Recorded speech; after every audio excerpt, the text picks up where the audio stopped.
rights, so I'm going to go back through those with you. Well, actually, I went through them again with the gal from the Noble County Jail. Okay. Were you listening when I went through those rights? Yes, ma'am. Yes, ma'am. Okay, now I can hear you. Do you have any questions about your rights? I do have a few questions, Your Honor. As I understand it, there are two ways that I can be charged, correct? And that would be like under common law or under a contract, would it not? You're cutting in and out, so repeat your question. I said, can you hear me better now? I think so. I said I had a few questions. I from what I understand, there are two ways that I can be charged here today. And that one would be under a contract, the other being under common law. Is that correct? I'm not sure what you're referring to under contract. This is a criminal case, and they're alleging that you violated a statutory offense.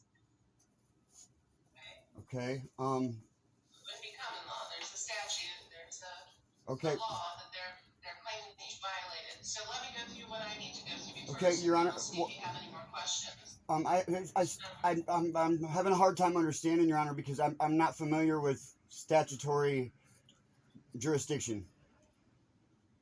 Okay. Well, you've been through this court before. Right, and I don't believe I've ever asked these questions either. I've always wondered, but I've never asked. Okay, well, let me go through what I need to go through for my initial hearing here. So, I don't know if I asked you this already. I have an address for you, 315 South 4th Street, Sturgis, Michigan. Is that still good? I have a P.O. box address. Right. So what's your P.O. box? 621. Is that in Sturgis? Sturgis, Michigan. 49091. Okay. And did you receive a copy of the charges? I did, Your Honor. Did you read through those charges? I did. And you understand what it is they've accused you of? No, I don't. Okay. What part of it, do you need me to go through each offense with you? Well, no, but I mean, I'm sorry. I'm not understanding because I thought that I had a right to phase my accuser. I'm not sure. You're cutting in and out. You said you had a right to, and then we couldn't hear what you said. Face whoever's accusing me, or. You definitely do, and I'm going to go through those rights with you in just a second. So, I'm not sure what that has to do with the actual charge, though. I just asked you if you read the charge and if you understand the offense. I don't really. Okay, let me go through those with you then. So count 1 is possession of methamphetamine as a level 6 felony.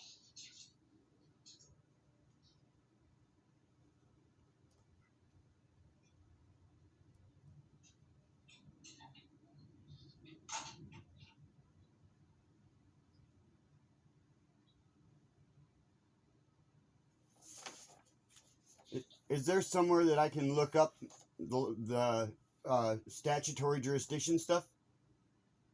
Sure is. Do you? All right. And I could borrow it, Your Honor. Hold on. Let me do the talking for a few minutes here. So count 1 is possession of methamphetamine as a level 6 felony. It alleges that on December 17th, 2021, that you knowingly or intentionally possessed methamphetamine in LaGrange County, state of Indiana, that you did not have a valid prescription to possess that substance, and the aggregate weight of that methamphetamine was less than 5 grams. So they're saying that that violates the statute, and that's a level 6 felony. Do you understand? You may not agree that you're guilty of the offense, but do you understand what they charge you with? I mean, if I knew exactly under what jurisdiction I was being charged in, I could probably answer that, Your Honor. Well, the jurisdiction would be LaGrange County. Right, and then that you said that was under statutory. Correct. Correct. Well, Yes. I'm okay now. I apologize. I'm not trying to be a problem. I promise you. You know me. So If you get a copy of your charges, it has the actual statute cited right at the top of each charge, so you can look it up. okay. Okay.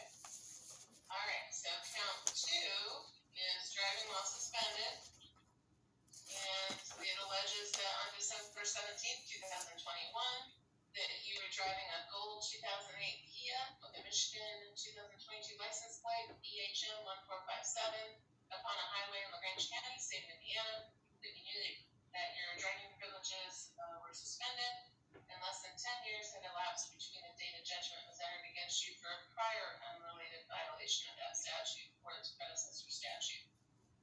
Do you understand that? That charge? I still don't.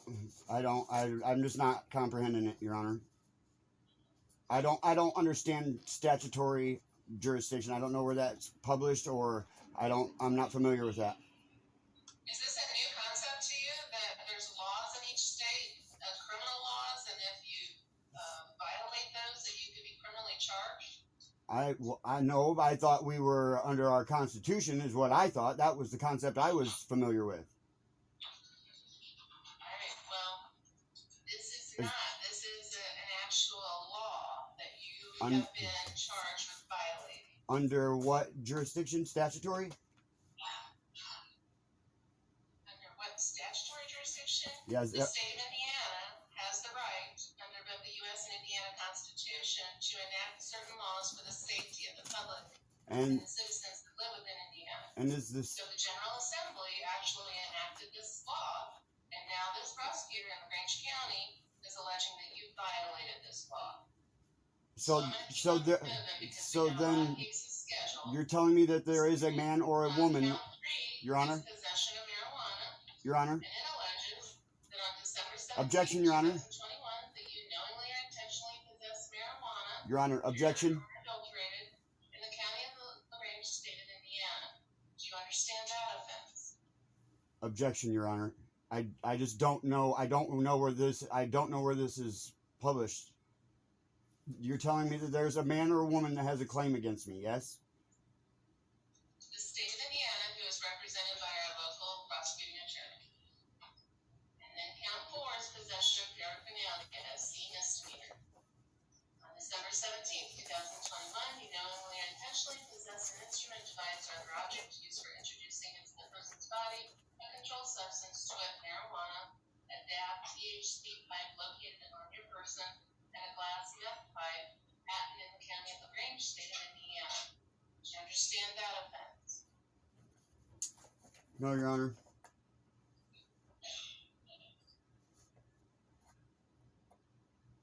All right. Does not the Sixth Amendment grant me the right to know the jurisdiction I'm being charged under?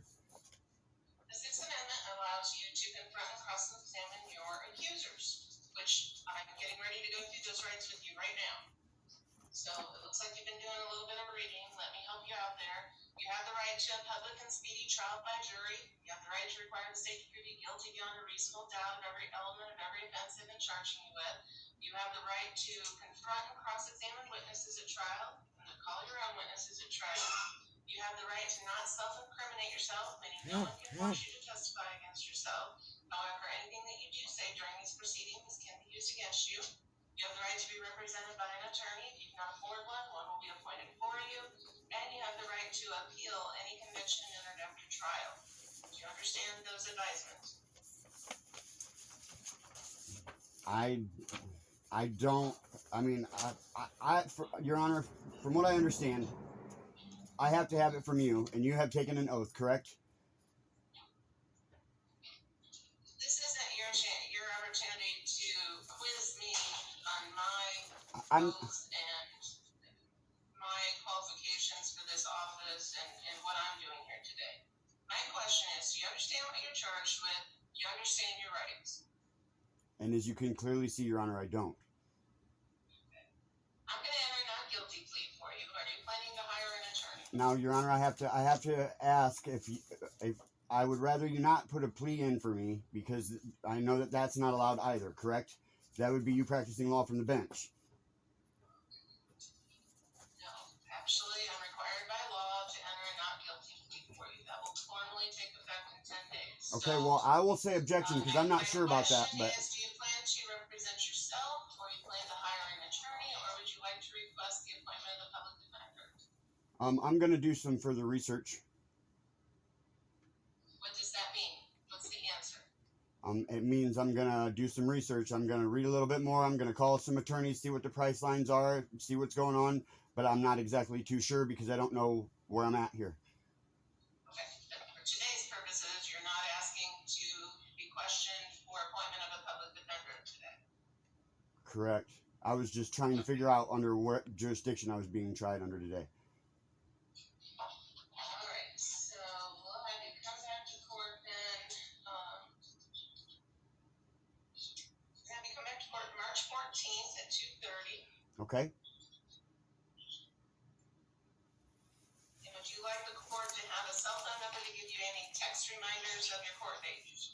Oh, no, Your Honor. I won't miss it. I promise. Okay.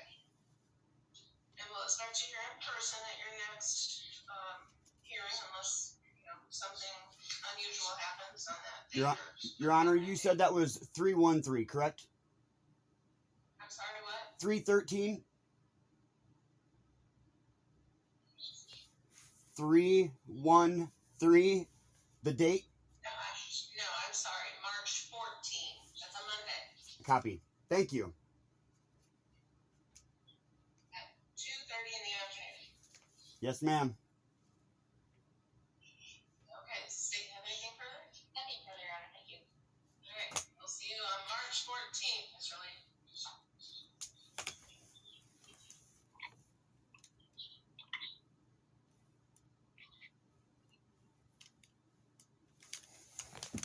Oh my fucking God, dude.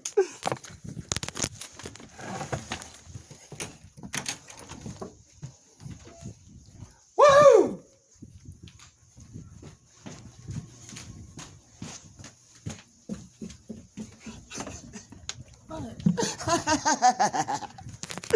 I just had